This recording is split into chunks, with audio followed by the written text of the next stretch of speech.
I'm 25 and I'm not a millionaire? My life is over. Just like that. This guy on Instagram is doing so much more than me. And he's 18? I can't compete. I always wanted to learn how to skateboard, but now nothing. You're 25 and still want to learn how to shred it?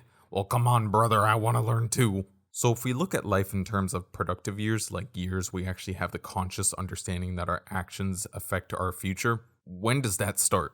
I'll be generous and say that our most productive years are from years 18 to 70.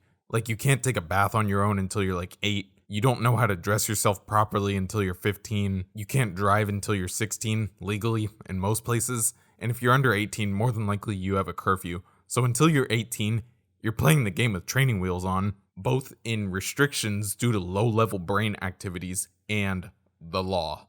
But this guy was a millionaire by 14. Shut up, bro. What are you gonna do about it? Just complain? Or are you gonna be like, I need to put in the work? So here you go. Here's a new rule for you to live your life by. Take your age, subtract it by 18. Boom. That's your new age. I'll use myself as an example. I'm 23 and I don't have a successful business. Are you really gonna walk up to your 5-year-old self and be like, hey, why aren't you a success yet? How much money do you have in the bank? Bro, you're gonna make 5-year-old you cry.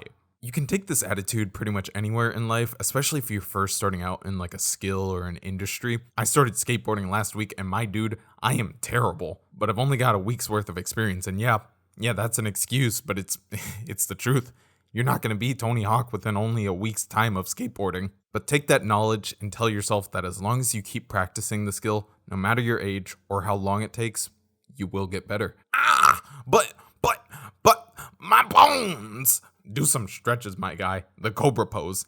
Hands down the best stretch of the modern day. Write that down. And from what I've heard from the older people around me in my life, your present age is always going to feel old, and the you from 5-10 years ago is young. Like a 40-year-old is going to look at their 30-year-old self and be like, oh, I was such a baby at that age. Like, they're doing the thing, but they're not consciously aware of the concept that at 30, you're 12. And they carry this mentality with them for the rest of their lives, always missing the mark because they think that their present age is too old. And they'll still look back and say, 5 years ago I was too young, but right now I'm still too old to start. And I'm not clowning on these people. Like, older folks, they don't search out this type of content. Like, they're on the internet watching videos of cats and posting it to Facebook. Unless, hey yo, send your grandmama over to my videos. Boys, your age isn't an excuse not to start. Never think that. And don't forget, we're all gonna make it.